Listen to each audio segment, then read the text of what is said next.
entrepreneurship. Sorry for the interruption. Yeah. So let's go over to what actually Entrepreneurship Summit is about. And I will just give a small brief and I will straight over hand it over to my teammates and won't waste much of your time. So Entrepreneurship Summit, the E-Summit has been organized for over 3 years and the Ecell has been working over it for almost 6 years. So we have been putting in a lot of effort in making all of these events for the students starting from high school to college students, and even master students are always welcome to work in here. The main ideology about organizing E-Summit is that we are able to give you a space to host your ideas, to uphold your ideas.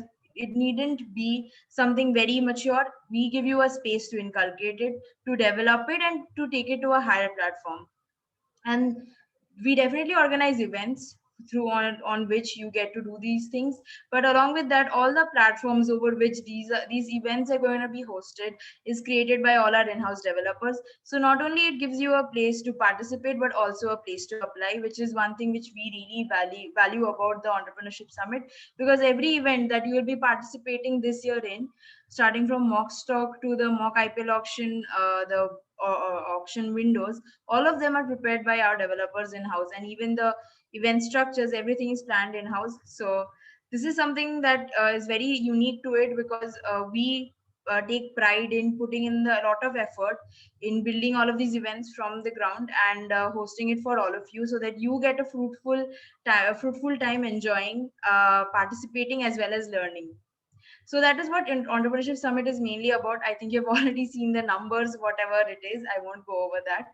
So a few things which before we start off with is that kindly please do not unmute yourself in the beginning, in the middle when our speakers are talking. Please drop in a chat box. Our moderators will pass forward your questions and we will come back to you. So do not worry, you will obviously get your chance, but please maintain the decorum in the meet and in the chat box as well. I think that is it with which we can start. I will hand over the stage to Srinvanti and Pragna. You guys can go ahead.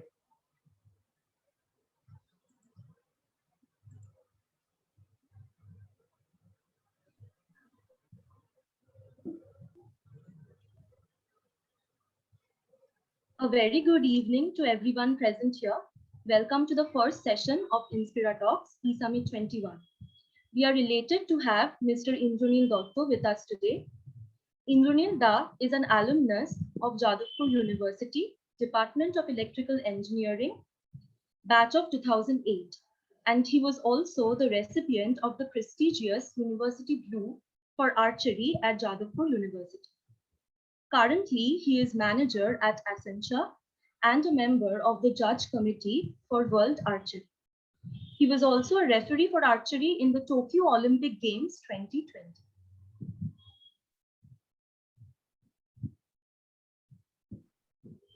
Today, we have Deboshmita Kumar with us, who will be interviewing Indranil Datta. Deboshmita Di is also an alumnus of Jadavpur University, Department of Chemical Engineering, batch 2017. Currently, she is the strategy analyst at Accenture as well. Over to you, Deboshmita Di.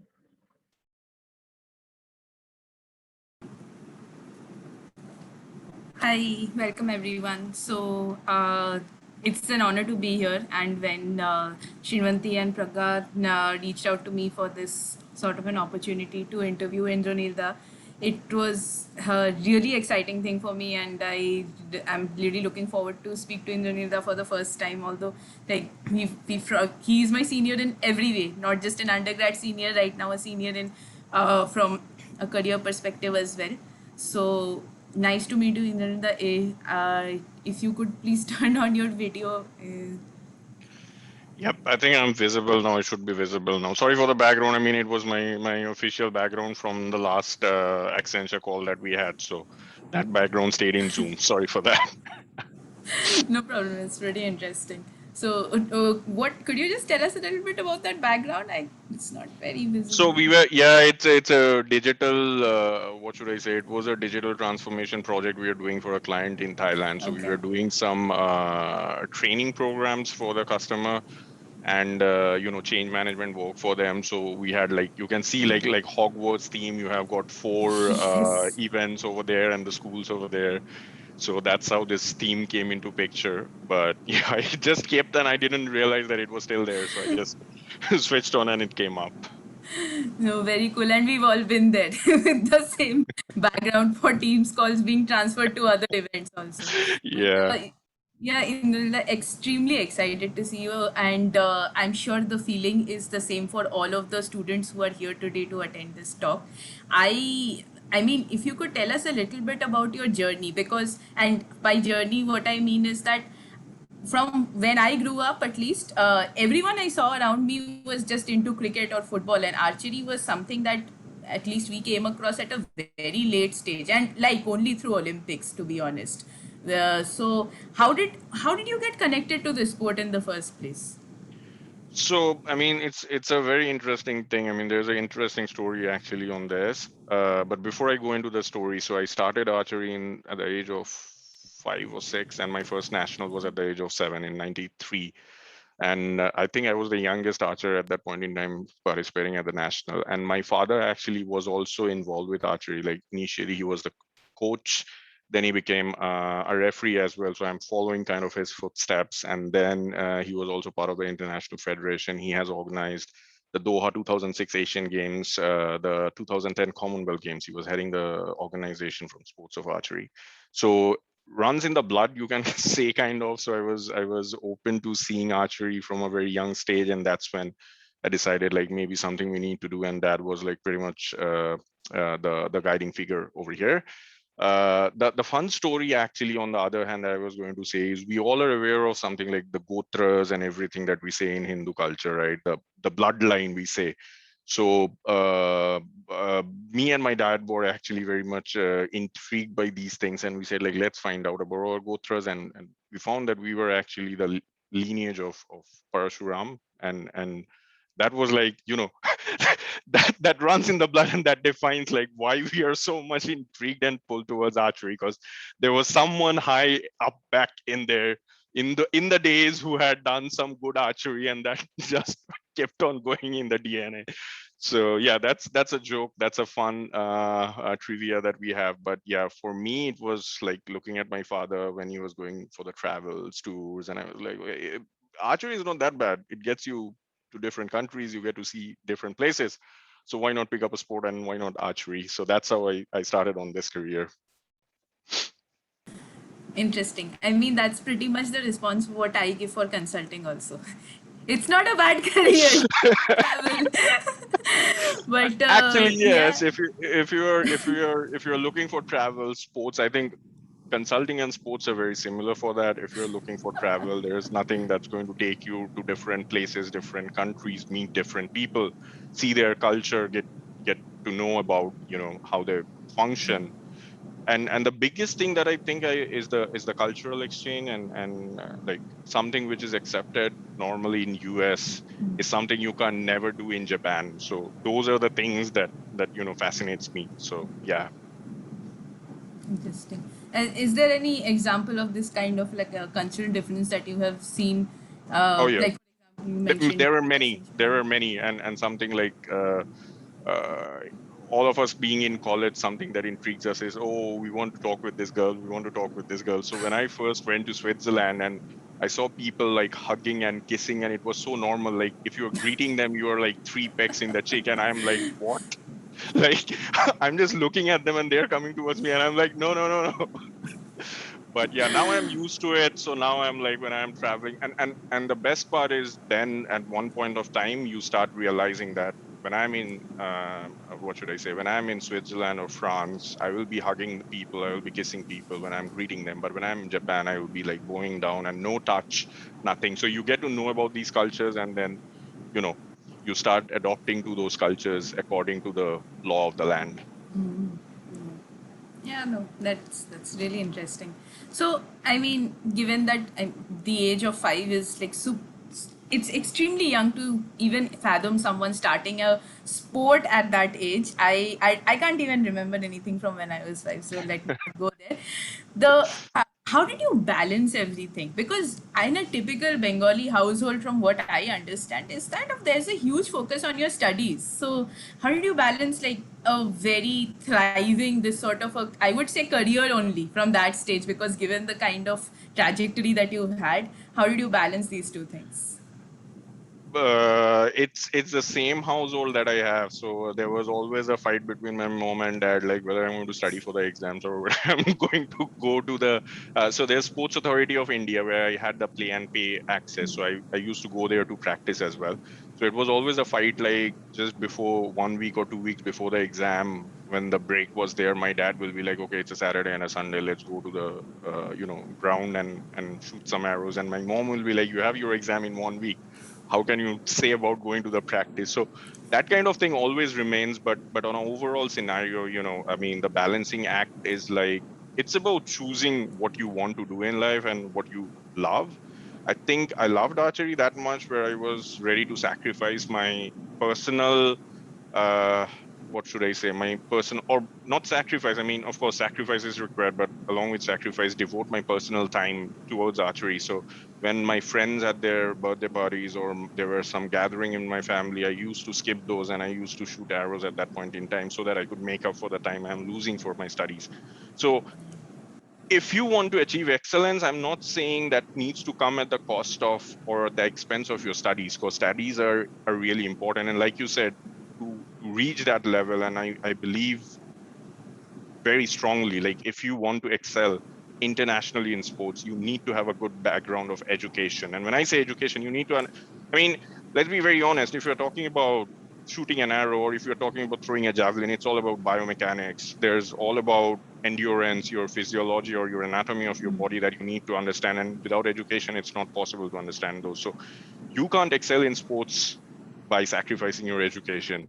But then we have 24 hours a day, so we have to get that time from somewhere else.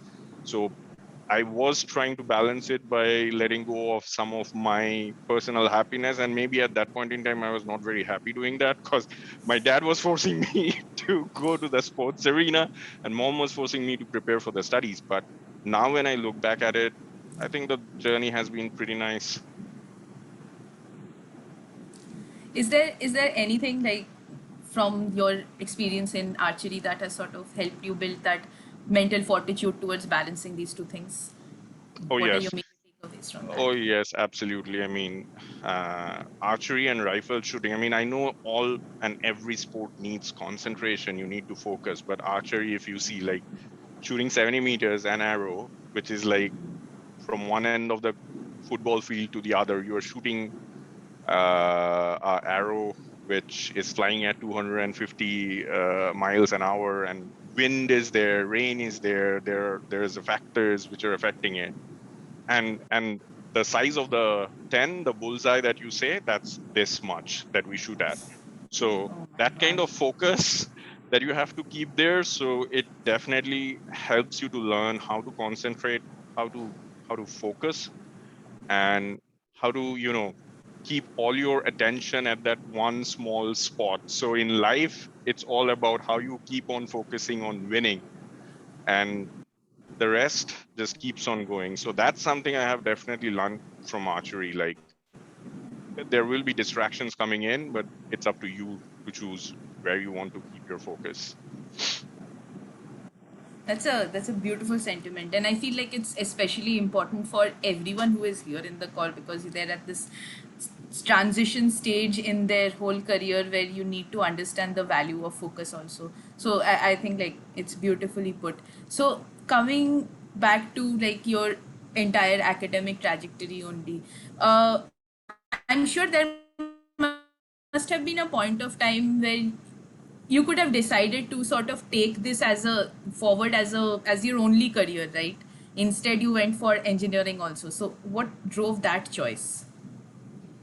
At the end of the day, I mean, I'm a Bengali son, like you said, a standard Bengali household where moms are forcing you to pursue your education. So I will not hide that there was always this. I mean, I come from a family where my grandparents and a lot of my relatives, they're doctors, but there was no engineer in it, and so all my nana nanis, taujis, they were all telling me like, oh, we are looking forward to you to have a good career in engineering and all that shit. So my mom was very much inspired by those talks. I was never inspired with those talks. So but to meet my mom's dreams, I decided to like pursue engineering. And it was quite surprising to see like I never prepared for JEE. I was always doing my class 12 or HS exam, and then my friends were preparing for JEE. So when the ranks came in, we were quite surprised that I cracked into JU while my friends didn't. And I was like, I don't think I'm pretty sure that the rank that was displayed was right. So my dad had gone back after I told this is my rank, and he went back, he checked in the laptop, and he was like, I think there's some mistake. It can't be. This is too good to be true. So that's how my JE happened. But at the time when I entered JU, I wasn't sure that I was going to give up on active sports because I was still doing archery. I represented JU after that for 1 year in inter university.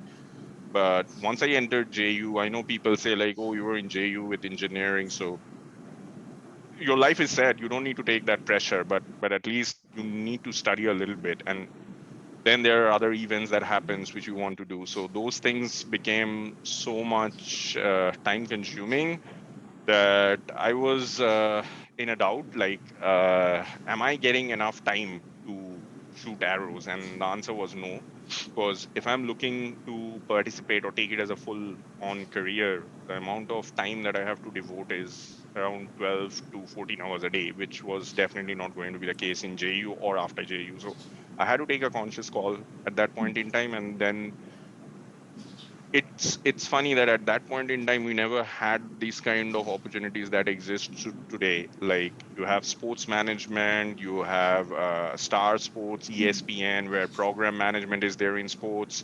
You have branding, MPL is there. So there are many things, but at that point in time we never had these kind of platforms.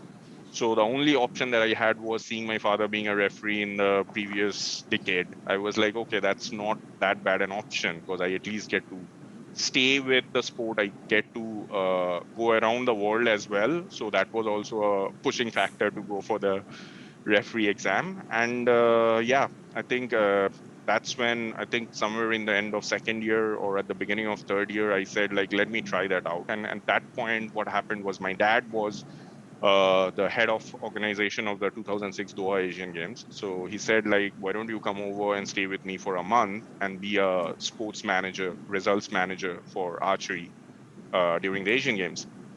So I took a month off. Thanks to JU, the professors were kind enough to not to look at my attendance sheet at that point in time, and I told them all the 25 marks of the class test that gets added to the end of the term. I told them like, look, I'm not here, I'm traveling. So is it possible that I give the exams when I come back? And I remember this. I think Shoshti is still a class day for us in JU, and our holidays used to start from Saptami onwards. So I said like, I'm Yes. coming back on Panchami.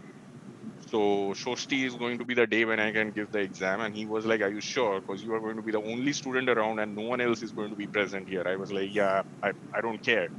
So that again, that's about the balance between sports and education that you have to strike, right? Am I going to enjoy my time with friends going around, or there's something that I can do to take some time out and balance my education with my sports? So I went there, I stayed there for a month. I was the results manager over there. And then I realized like, yeah, I mean, this side of archery, which deals with managing the event, managing the entire show where the archers are at the center of the limelight, it's not that bad. And that's when I said like, okay, I will go on with this. And in 2008, I think I decided to move on with being a referee in archery. Amazing. Amazing. There's some really interesting stories, and I just want to follow up a little bit on this only because like we have so many students from JU here, and they would be interested to know that when you were a student here in JU, and you mentioned you represented the college also in several inter-university events. So uh, could you tell us some interesting stories from then? Any kind of anything that you went through good memories, bad memories, anything that the students Uh, might be interested in. So are you asking specifically for the memories related with the inter-university or that, or the No, four in years general. period in general Yeah, of yeah, JU? that's Oh, there are many. There are many. I mean, look, I don't have any shame in saying that I was not the top 10 students in JU. I don't have any shame in saying that. I was more like the 70, 80 ranked of the 120 odd people in electrical engineering in my batch. So I'm like, okay, my job is to be decent, pass all the exams, and just make sure that I get that certificate at the end of 4 years. That was it. So most of the time in JU, I was actually quite devoted in organizing Sanskriti, the fest that we have. So I have been with it in the events convener or events deputy convener for all 3-4 years. I was there. U-turn second year, I was one of the major person in there in our group to work in U-turn. And the best achievement, I think, which we did in our batch was we started Srijan. So anyone who has worked in Srijan will know that it started in the year of 2006-7 during that period.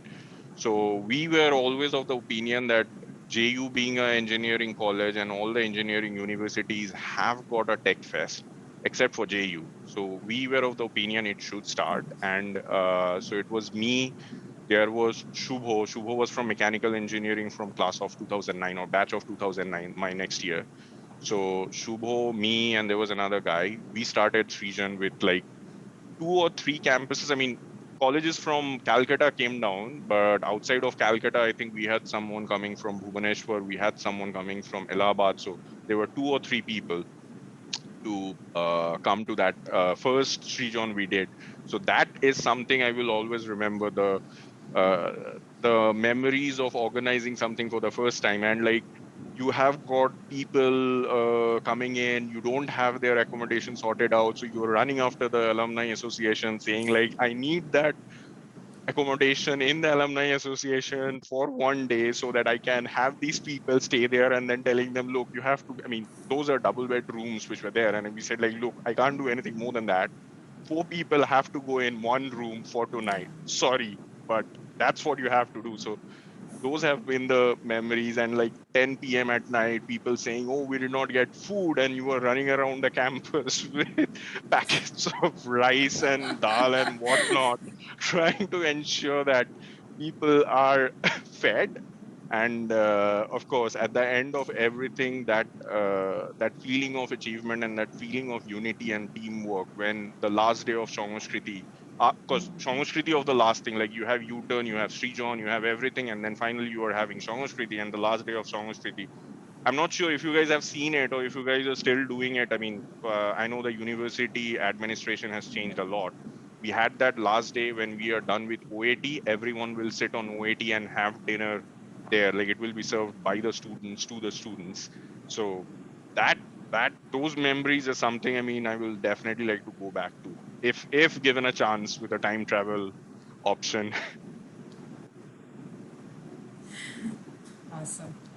Cool. And okay, so now we can probably move on to some questions about your career after this also. So you joined CESC after Jadavpur University, right? Right. How, what was the shift in like the entire way that life had been at that point? Because being a student and managing a sports career is still, I think, heard of. But having a corporate career and managing a sports career side by side, it seems a bit of a Herculean task. So how did those two things happen? So it's fun. I mean, when you are working again, I mean, since I have been balancing the two parts out from early days, so it was not much of a challenge, I will say. But of course, when you are in a corporate job, it definitely takes a lot, because you need the support. In, like I said, when I'm a student, I can take off, I can say like, hey, professor, I will not be attending classes, but I will come and give the exam. But in a corporate world, you have deadlines, you have targets, projects which needs to be delivered in a certain time period. So your corporate team, your bosses, your super bosses, they need to be appreciative and supportive of the fact that you are doing something like this at that scale outside of the 9 to 5 job that you are having. So definitely that took a challenge, and it was not like from the first day onwards they were aware of it, or they were ready to accept that I will be going off. But slowly and gradually, as they saw that they are also getting some good mileage, given that when people are talking about me, people are also talking about CAC, and they are taking interest in and what CAC is doing and what kind of support I am getting. And when I'm saying like, oh, you can, if you have some hobby, you can also pursue it, and CAC is supportive of it. It creates a positive impact in the next generation of people whom they are hiring from campus. And so it's kind of a brand image, brand ambassador kind of a thing that you get. So though it was in the initial days, it was a little bit a balancing act, but later on it became what should I say, it became a known thing. And the best part was they also could see that there was a good way to leverage this to attract more talent. So it was more of a symbiotic relationship with the enterprise. And if you can establish a symbiotic relationship, I mean, it's kind of a win-win for both of them, right? So that's how you kind of balance it out. And another thing how I managed was when I was normally how we do it is at the starting of the year we will know which tournaments we are going to attend. So by November or December, I know next year in July, I'll be like, let's say the Tokyo. Last year in November, I knew I was going to participate in Tokyo Olympics in July. So I could tell my manager, I could tell my bosses, as well as if there's any project that's going to come, I could tell that project manager, hey, look, this is the period when I will not be there, and we'll be happy to have those deliverables delivered ahead of time, or make sure that we don't have any dates during those specific period, so that the clash or the impact on the project team is not that much that they can't manage without me. So you create your own path, you create your own workarounds on making sure that your impact is not felt on, or the lack of your presence, the impact of lack of your presence is not felt on the project side, on the corporate side.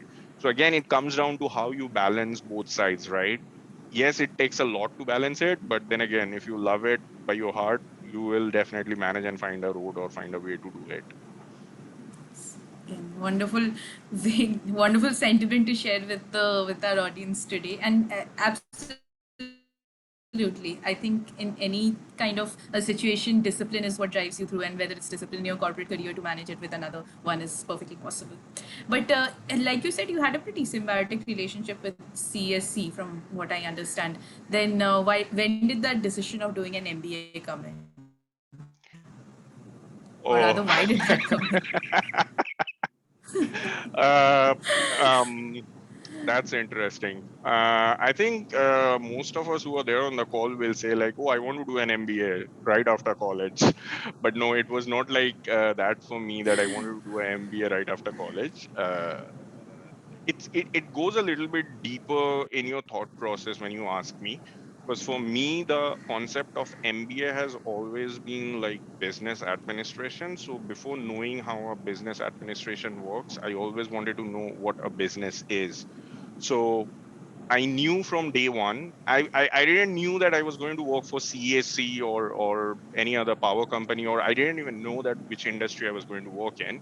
But for me, the idea was very clear. Like, you go in the industry, you work for 5 to 6 years, you get an understanding of the business process.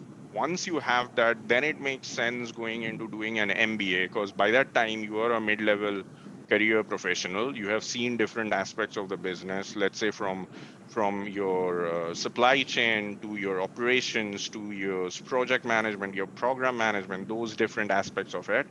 And then you go for the MBA classes, which is more of a practical driven education system. So you can relate to the case studies which are being discussed, you can relate to the practical experience of the professors or the insights which the professors are giving, and then can, you know, think back and reflect on your own experience and see, okay, this is how I did it. Maybe there was a better option to tackle that solution, tackle that problem, or a better solution towards that problem. And maybe this could have been that alternate.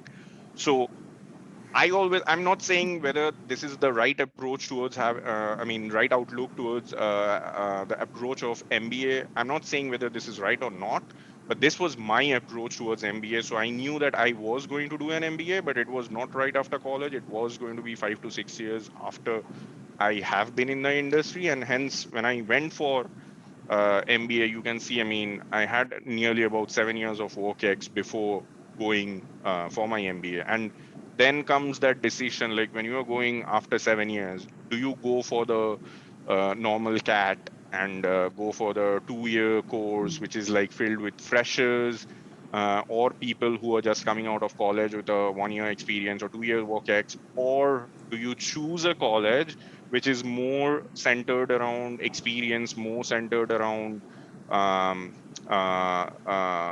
the what should I say, the practical nature of the course. So that was the decision box I had to say, like, okay, CAT or GMAT, and it was like, okay, GMAT. So that's how I decided on GMAT, and I went forward with that. Interesting, because I think it's a pretty healthy way to think about the entire this is a big decision for most people, and I think it comes to most people at a certain point in their career, and I feel that the mindset that you had about this was pretty practical and something that we can learn from. But now So coming to the there yes. there is another thing that I would like to add on this question. Actually, another factor that helps us to decide on this is when we are looking at a B school, we always try to look at, like, okay, how much is going to be the cost of doing that MBA, and it definitely has an impact, because you have to think of the ROI, how fast you can repay the loans, and whatever financial burden you have.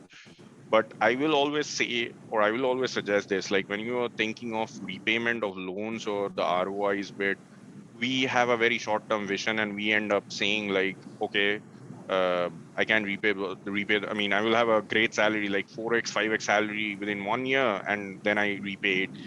That's not how MBA works. MBA is always a long term game, and it's 5 years down the line where you are, what's your salary.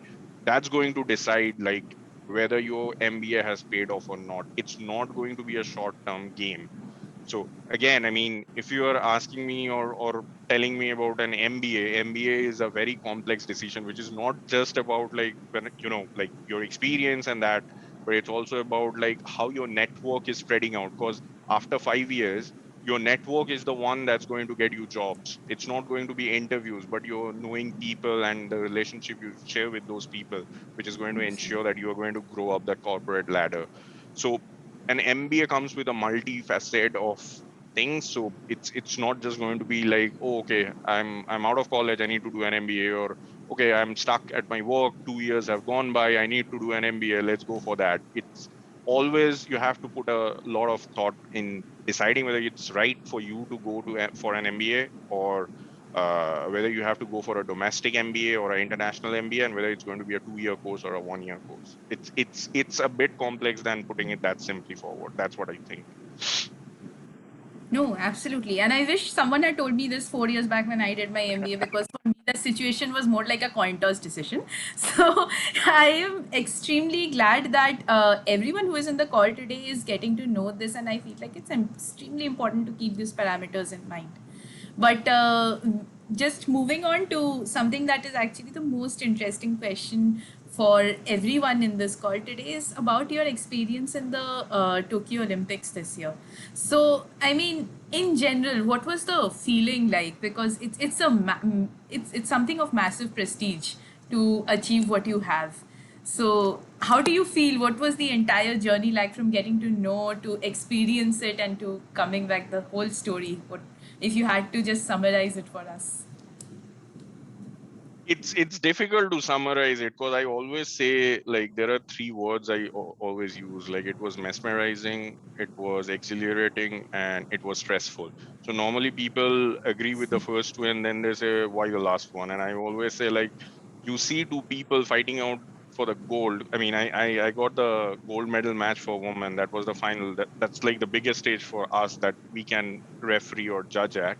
So you have two people fighting out for the gold medal match, at the biggest platform of the world for the biggest fighting event of the world, and that's like a, you don't know if the other person is going to be there in 4 years time or not, and he might not get a second shot at victory or second shot at fame. So this is like a life defining moment, and it's your call. I mean, you are standing there trying to see everything is running smooth, everything is running as per the rules, and there's no error which is happening. And if there's an error which is happening, you don't get 1 minute to react. You have just some milliseconds to react to it and give your judgment and decision. And you have to ensure that your judgment is like, as per the rules. There's no error in your judgment, because a wrong judgment means you are responsible for ruining someone's life. So that's the kind of adrenaline rush, that's the kind of firing in your brain that goes on. So it's not just about me focusing on the game, but also me keeping the nerves on to say, like, this is just another tournament. Don't think this is a different game. Don't think that you are performing at the highest stage, because if that pressure starts getting onto your nerves, there's chances that you will lose attention or lose focus of the game, and if you lose that, then you are done for. So that's how I justify the last word that I used there, that it was stressful.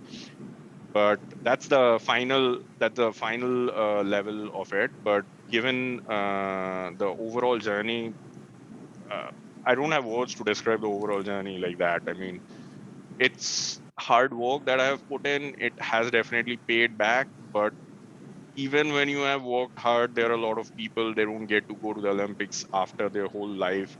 And I was like there for 10 years, and I'm there. So it was kind of living the dream. I came to know that I was going there in 2019, but unfortunately, I mean, the excitement went down a little bit, because there was a lot of turmoil on the Olympics is going to happen, the Olympics is going to be cancelled, it's going to be postponed.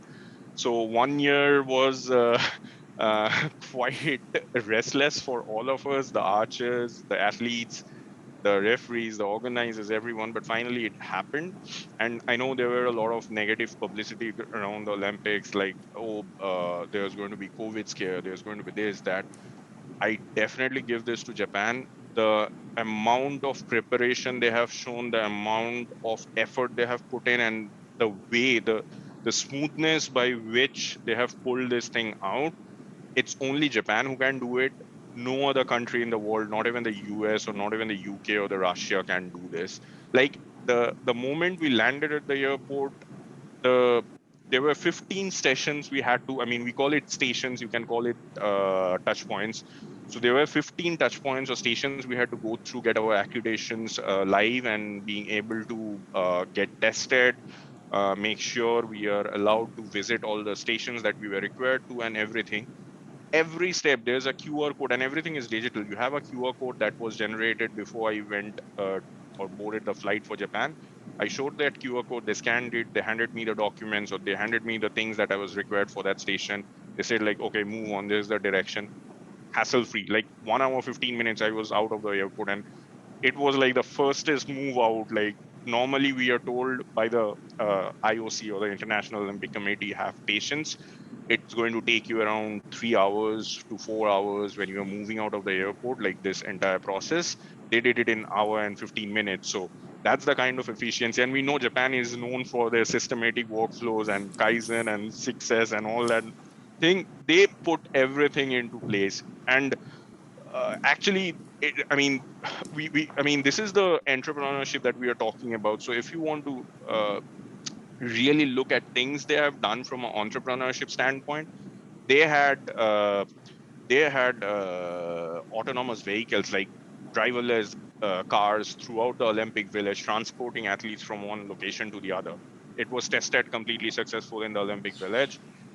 We are talking a lot about sustainability and green power. The entire Olympic Village was powered by a hydrogen powered gas turbine. So they said, like, we want to move towards a green energy.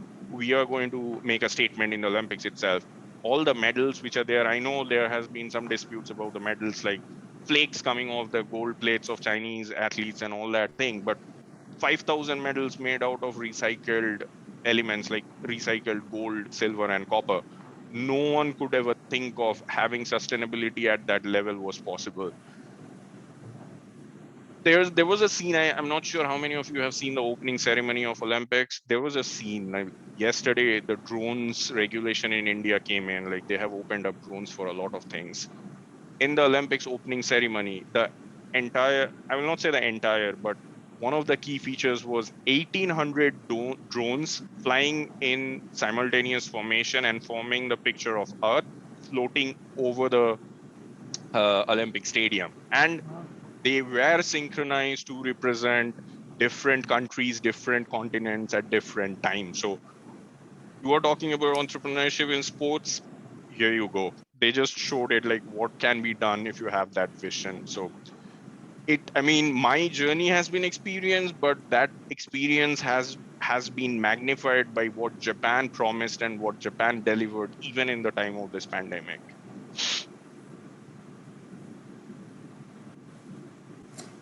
Amazing. I mean, the kind of stories that you just told us, and honestly, like you said, we would expect nothing less from a country like Japan, given their entire history in this zone.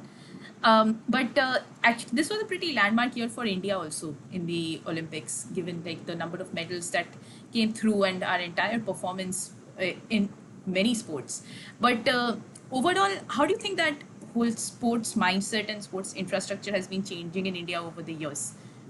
It used to be a really controversial topic earlier also, given that we didn't have funds, etc. Every year the athletes would come back and say the same thing. Has it changed? Has it become better? I mean, does this performance really correlate to that?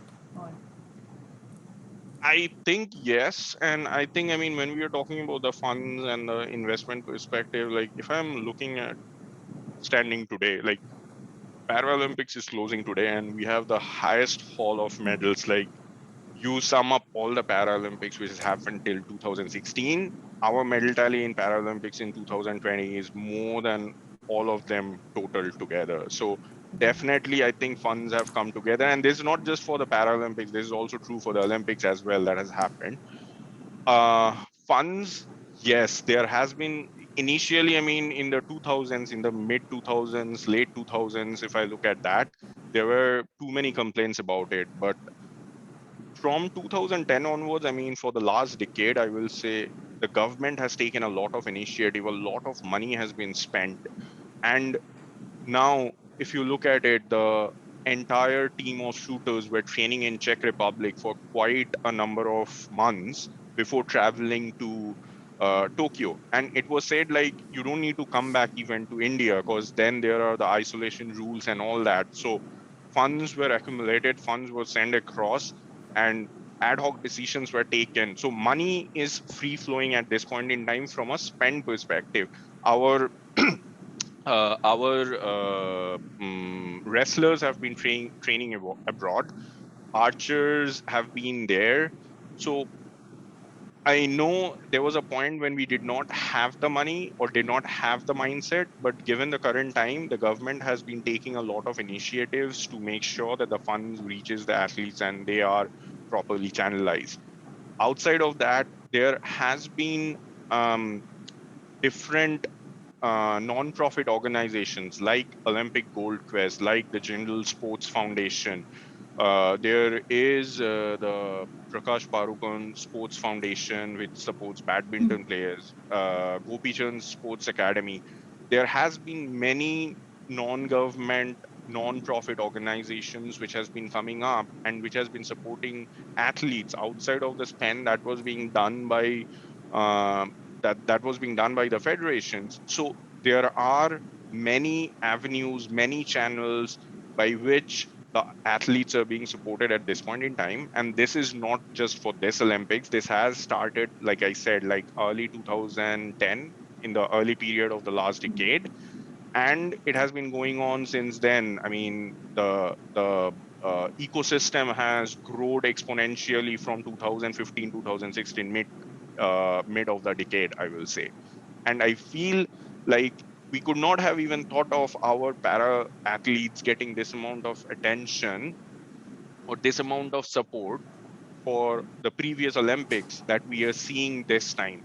I know OGQ is supporting para athletes. I know Jindal is supporting para athletes.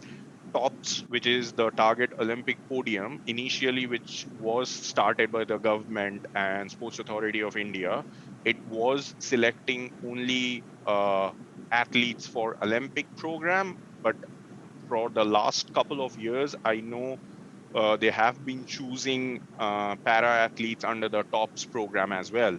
And how the TOPS program help is it funds you, it funds your equipments, it funds your training needs. If you feel like you have to go abroad and train, they will fund everything. If you need a foreign coach, that will be entirely funded. So there are definitely for sure a lot of money which has been channeled in this part.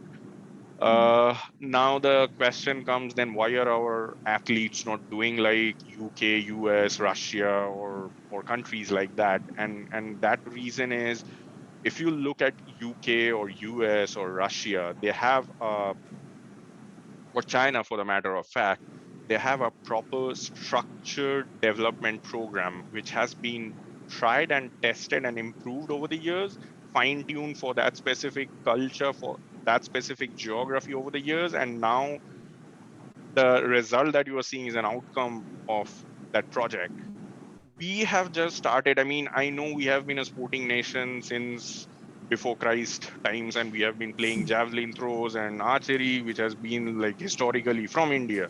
Like Mr. Mahindra said in his tweet, like it's the Indian civilization sport. So if you say those things, it's fine. But the actual sporting mentality started coming in from the last decade onwards, and one of the major thing has been like people have been scared of sending people to their kids to sport, because if you fail, which is the case with 80% of the athletes, if you fail to win a medal at the Olympics or win a medal at the Asian Games, what next? What's your career? Like, your career is gone. You did not do your education for that time.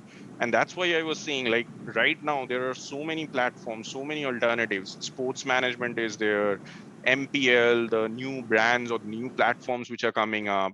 Technology has become an integral part of sports. Branding, marketing, that's there. If you're looking at IPL or ISL or things like that, if I'm looking at star sports, broadcasting media, that's a very important part. So there has been a lot of development in different aspects of sports as a whole, which has opened up uh, many opportunities to get employed, even if you are not performing at the highest level of sport. So I feel that has started giving the parents the confidence that if the kids are trying to pursue something in sports, it's all right, it's okay to let them do that, because they know they are slowly getting the confidence that they know they will find an alternate to their life support. So given that, I think this is the main reason we have started seeing that the investment in sports have been growing. And to reach that level of UK, US, I think we will have to wait for another couple of Olympics before we start seeing the results. So maybe not Paris. If not Paris, let me put it this way. If not Paris, maybe LA. I mean, I'm hopeful that LA will be a good haul of medals for India. That's for sure. Do you think commercialization of sports has a role to play in this? Because we've seen that. I won't go into cricket because that was always a very commercial area for us. But ever since ISL, or I think a better example would be the Pro Kabaddi League, which has been happening for the last few years. The general interest in these sports has also increased quite a bit across the country, which also gives a bit of an incentive for people to consider this to be a serious career as well. So when we consider other sports, like for example archery, badminton, etc., all of your Olympic sports, the popular Olympic sports, is commercialization what they're lacking at the moment, other than government investment? Because from what you said, that is still coming in, but I feel like there still needs to be a mindset shift from the general public also. So I will tell you two parts. I mean, it's a question with two parts actually. So when I'm looking at Pro Kabaddi League, and that's a very good example actually that you have taken, because Star Sports is now running the Pro Kabaddi League, and Star Sports hire from ISB program managers, brand managers for specifically for Pro Kabaddi League. So like I was saying, you want to do something in sports, you are doing in sports, but then how do you ensure that you have a career in sports? And these are the different platforms, the commercialization that you were talking about. Like I mentioned, like the limelight is on the athletes, that's for sure, there's no question about it. But the the side activities or the side hustles, those areas have now opened up so much, and thanks to this commercialization of these kind of events or leagues which are happening. Badminton is also having that, right? The International Badminton League, where Marine and everyone came in after the Olympics. So those are the things which has given that platform to people who are pursuing sports, but then after one point they are not able to, you know, perform at that level in the Olympics or at the international platform. Then they decide to move on and become, let's say, a sports journalist, or let's say become a sports manager for organizing the badminton league. I mean, let's say, what should I say? Let's say Ashwini Ponappa, or I'm not taking the name of PV Sindhu, she's still playing, but the others who might have retired from sports after a couple of years, they might come back and say, okay, I will be organizing the badminton league that we have, BFL, that we are holding. So that's a good alternative sports related career that she can focus on, right? So that definitely is one thing. Second thing, and for that, I completely agree that the more leagues of those kind we have, it's going to give that much of TV time or face time to people, and they will be open to understanding, okay, these can be a good career option, or these can be something where we can test out the future. And other side of the story is the media coverage that we have been getting. Like you said, like you did not heard about archery a long time back, but if I'm looking at a kid from today's world, he or she is aware of archery because the media coverage has been so brilliant. So media also has got a role to play in it, and that's a big role. I don't agree to all the media branding that happens in today's world. That's also true. Like you have like a person who is getting world ranking, you are telling them, oh, they are so brilliant, they are so fantastic, and this and that, because there are many nuances of the sports that the media does not understand. But at this point in time, getting that media publicity still helps in getting people aware of the sport. So that also opens up a lot of things. Especially in a country like India, at least, where like people are not picky about what they're consuming in the form of media. So whatever works.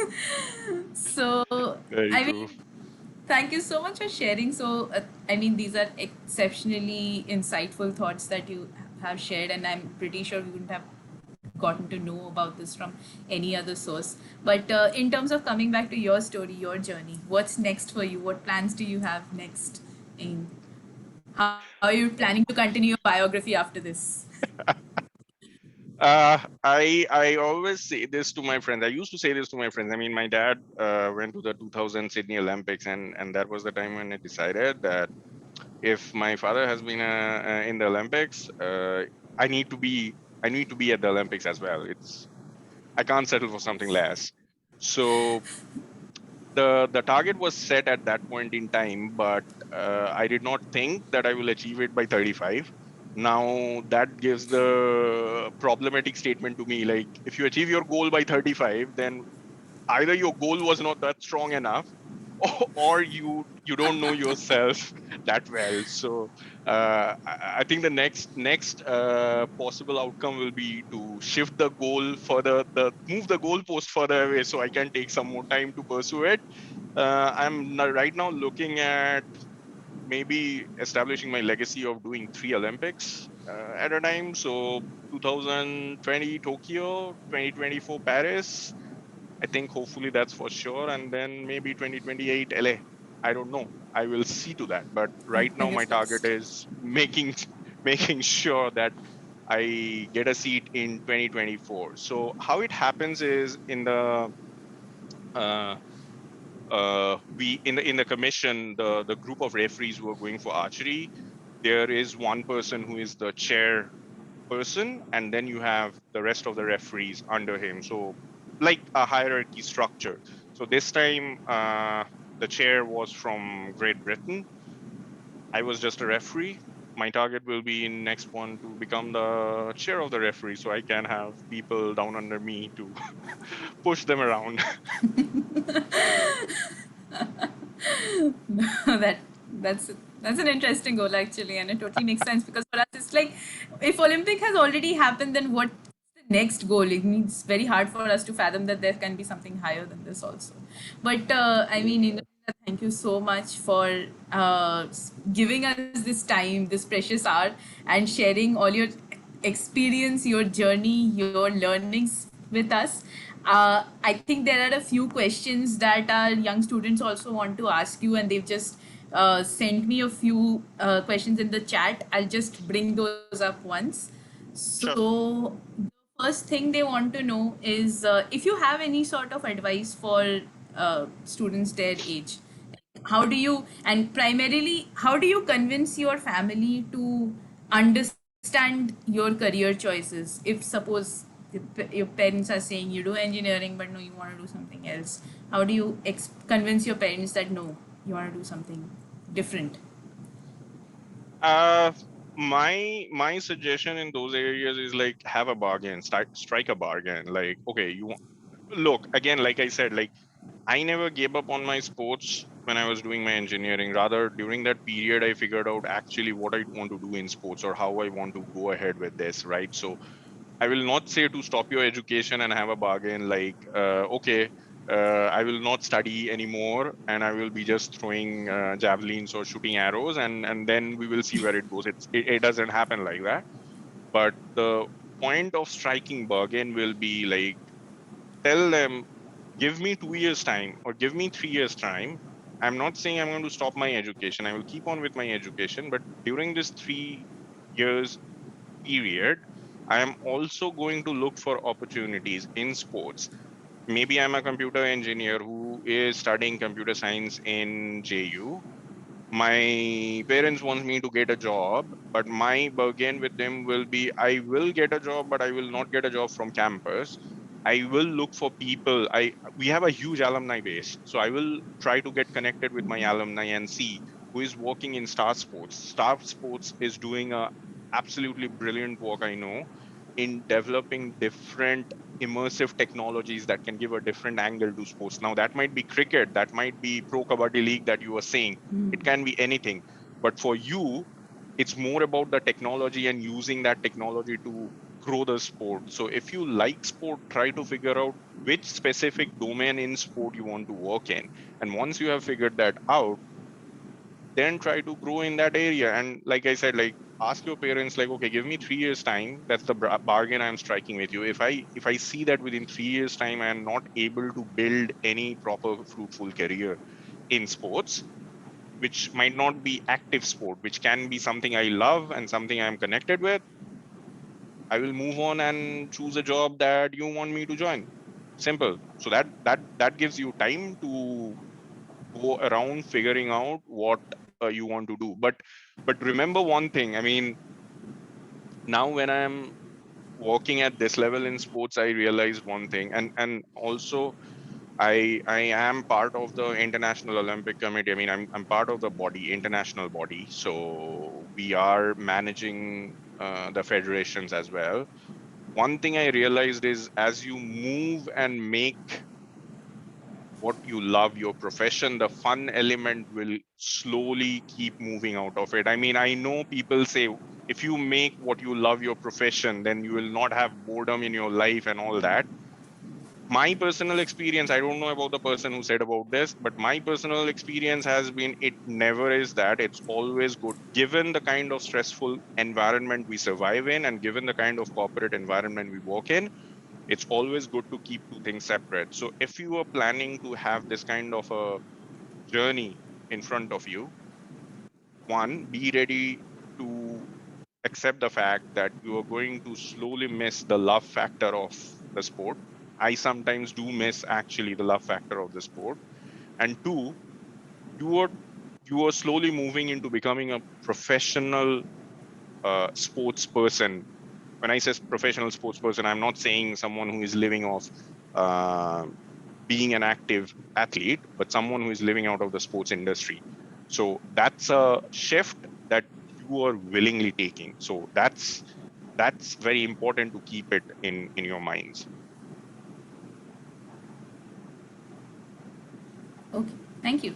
The next thing, I think this is the question that has come in the chat. How can one get into sports management? Is any particular degree required? There are multiple ways to get into sports management. A particular degree required, I will not say any particular degree is required. Like if you look at me, I did not have a specific degree in it. I just went there. I passed my exam for being a licensed referee internationally, and I keep on doing that. But if you're asking for specifically, like if you don't have a background, I mean, I was able to do that because I have a background in sports. I have been shooting archery. I mean, I have been an archer myself, like for 15 years, and then I decided to move on to being something in archery.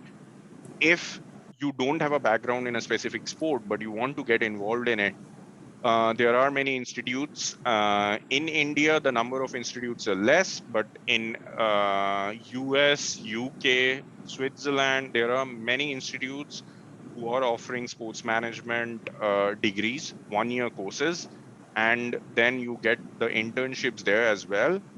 And after that, you are provided a job fair for that. So there are proper ways where you can get a degree and then get involved in different aspects of sports, like I was telling you. And just to add to it, I mean, people think that consulting business is such a great business, and you get so much money and all that, but sports is not something. Uh, Actually, sports consulting is a big industry, and sports consulting for the consulting companies like Deloitte, KPMG, PwC, Ernst and Young, all of these companies have got a sports consulting wing, like dedicated sports consulting vertical. So there are many options that you can go in. You don't need to have a license. I mean, like I said, like you don't need to have a license or a degree as such. But if you don't have a background, it's definitely suggested that you go and have a degree then. Makes sense. There is a question from Shomadi. Says, sir, apart from a robust structure and roadmap in sports management, how much does the aspirational value affect the success rate of Indian athletes in world championships and Olympics in comparison to China, US, and UK?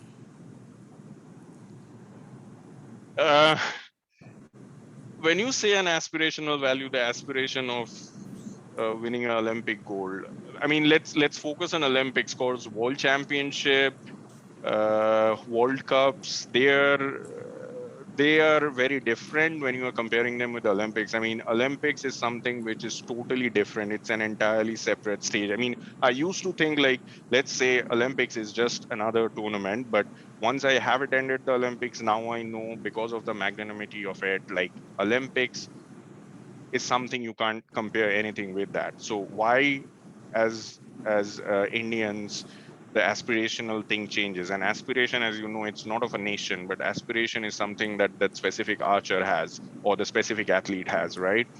So where the aspirational value differs to certain extent, and this is again my personal opinion, I feel Indian athletes, I will not say all of them, but because we have not evolved to that point where we will be taking up sports as a profession, Indian athletes, a lot of them lacks proper education, and that is where I feel we lack that aspiration or the understanding from where the aspiration comes, that yes, Olympics is entirely a different story. People will say, yes, we do understand Olympics is different, and oh, Olympic medal will mean so much, this and that.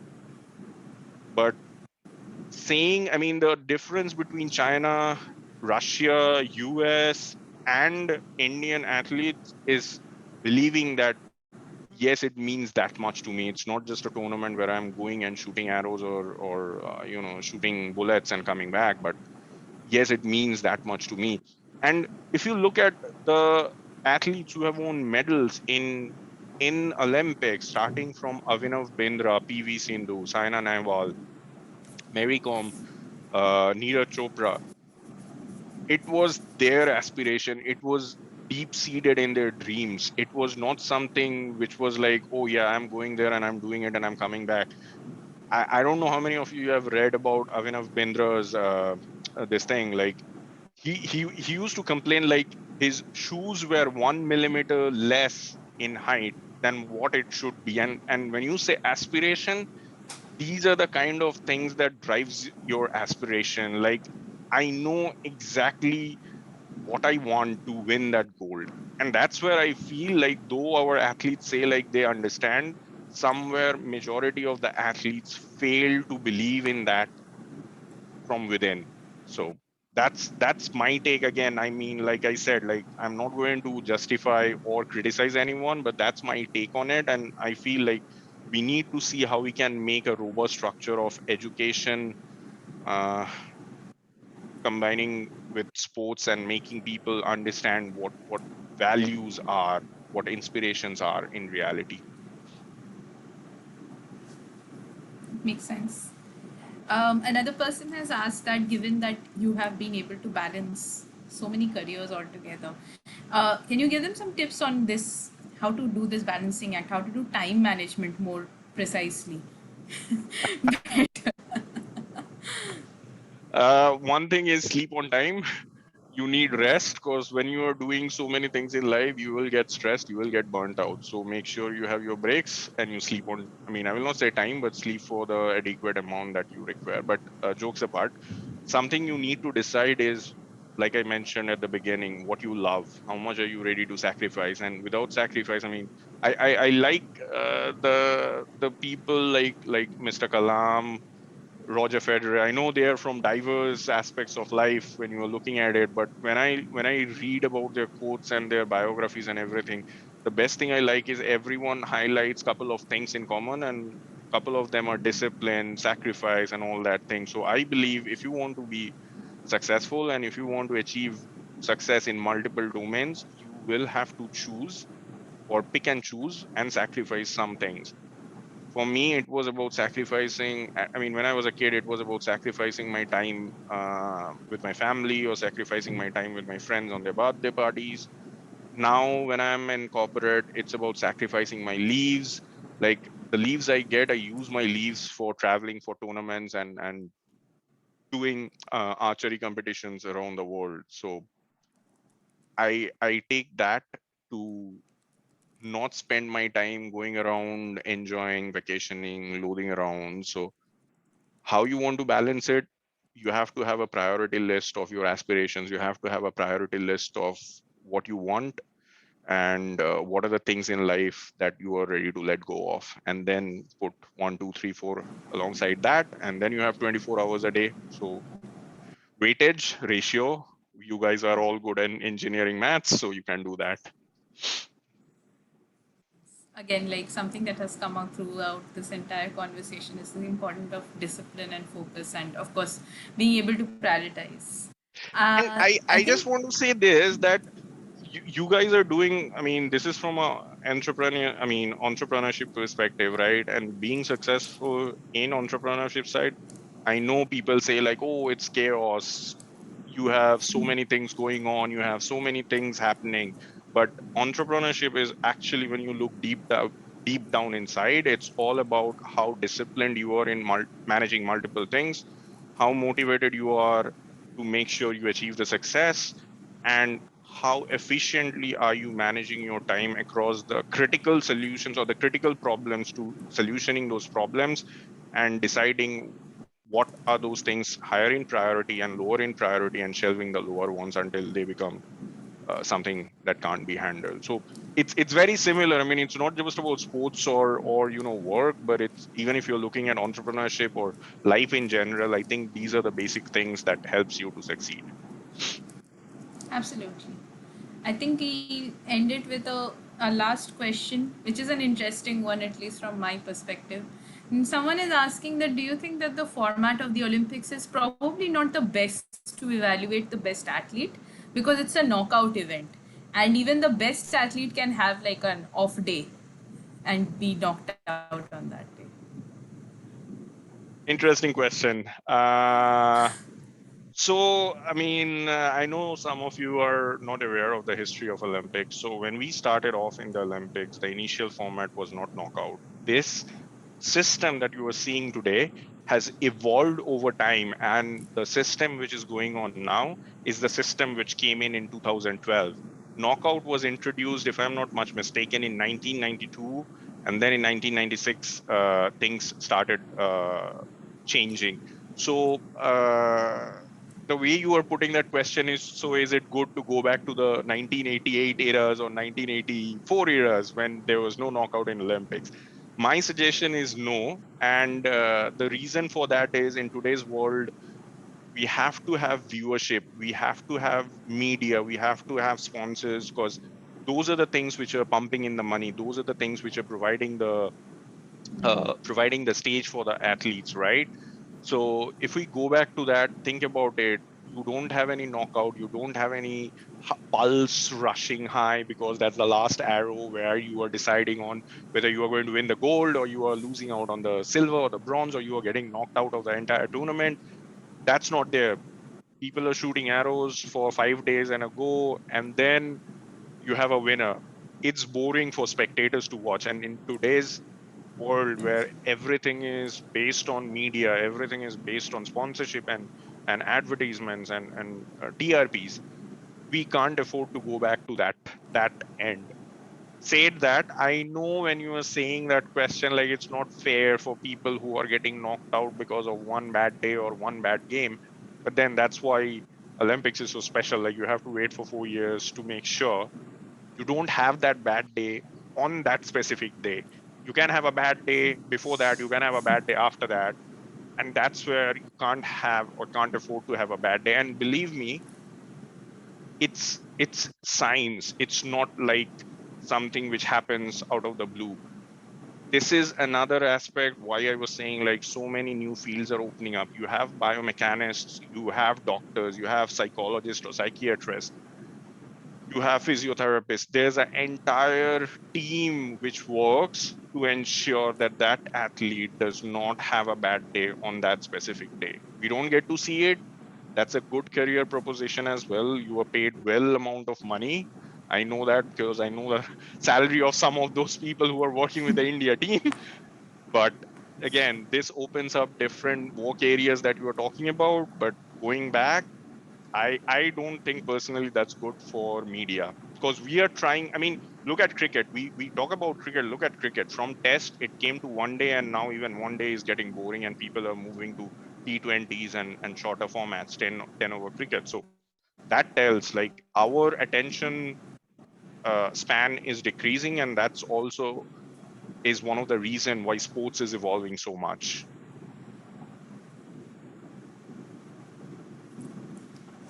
I think that's like an interesting way to look at it, because frankly, even this question had occurred to me multiple times. Like, how does this format evolve, and how is it like kind of fair? Because probabilistically, it doesn't make sense, right? That you will give everyone a fair chance on the same day.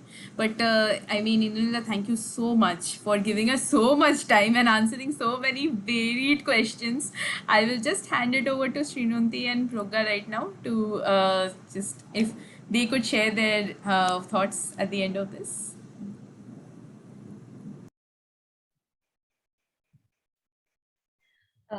Today's session was very insightful and interesting. Thank you, Indranil Da, for joining us today and giving us a sneak peek into your life and the journey to your success. It was really inspiring to hear your ways of balancing a successful corporate career with an equally eventful sports life. Thank you, Deboshmita Di, also for giving us your time today. So that is it for today, everyone. Thank you for being such a wonderful audience. Thanks for joining us.